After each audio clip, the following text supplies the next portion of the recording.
Hello everybody. Welcome to all flat earth believers as well as you flat earth deniers. I'm going to demonstrate two principles here. One is the general principle by which deceivers like to mingle falsehood with truth. And then specifically we will address that principle as it pertains to the flat earth and the proof thereof. This is an article or an excerpt from an article in Wikipedia. Here is the URL. Go there yourself and verify. I did not change a word. So then let's go over what they say. What is being said. The azimuthal equidistant projection is an azimuthal map projection. Well, first of all, this is a scale representation and accurate. It is not a projection. What is a projection is taking something that is flat and wrapping it around a sphere. That is a projection. You have projected the points in this geometry onto another shape. That is a projection. So this word, projection, we can dismiss as being false right there. But here's where the truth commences.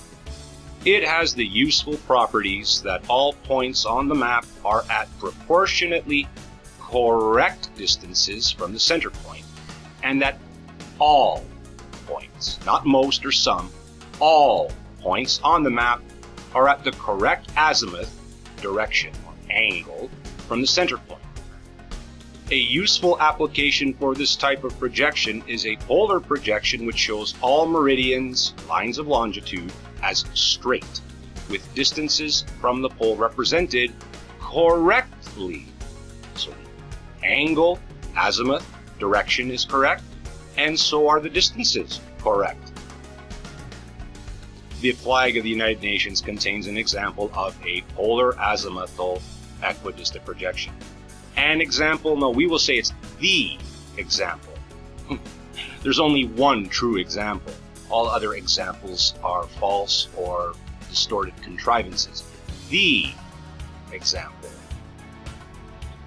It is useful for showing airline distances from center point of projection and for seismic and radio work. Well. Navigators and broadcasters all must use this. Why? Because it works. And the globe does not work. See, that's why. Why would they use this? If the globe was accurate and truthful, they would use that as their model. But they don't. In their own words, here it is. And now, here we come to their utterly false conclusions here.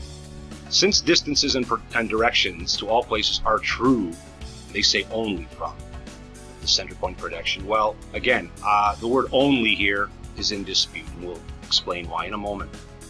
Distances are correct between points along straight lines through the center. All other distances are incorrect. Distortion of areas and shapes increases with distance from the center point. Utterly false. And we're going to take you back to high school geometry. Here we go. All right. Here we go. Here's a line from the North Pole to South America. And they say that that line is correct. Now another line from the North Pole to South Africa. And that line is also correct.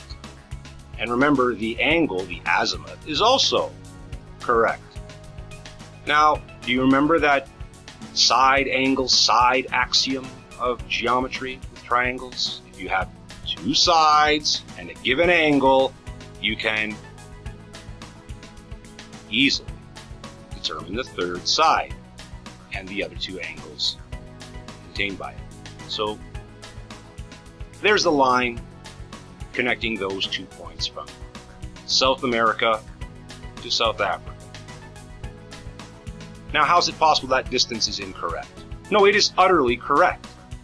What other distance can it be other than this one? So now there's only one of two ways you can receive this. One is you acknowledge that this is a correct distance, and this little paragraph here is a bold-faced lie mingled with the truth of all this. This is a bold-faced lie. It's not a matter of being ignorant. See, there's a difference between being ignorant of something and knowingly mingling falsehood. Nobody is this stupid. And then you turn around and try to tell me and my brothers and sisters that we need to go back to school. I'm going to tell you something, you globe-head weasels.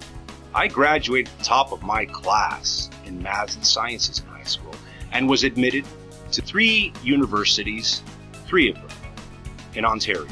University of Toronto, Western University, and McMaster University. I accepted all 3. Then you try to call me a moron. Well, you see, shame on you. You saying that universities are in the habit of admitting morons?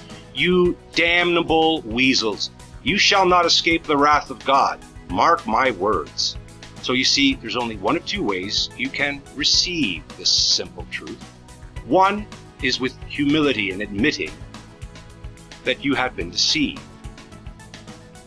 Like I had once been deceived by believing the globe model and the false cosmology associated with it. Now you NASA worms that know the truth and lie, I'm sure that your response will be something more like this.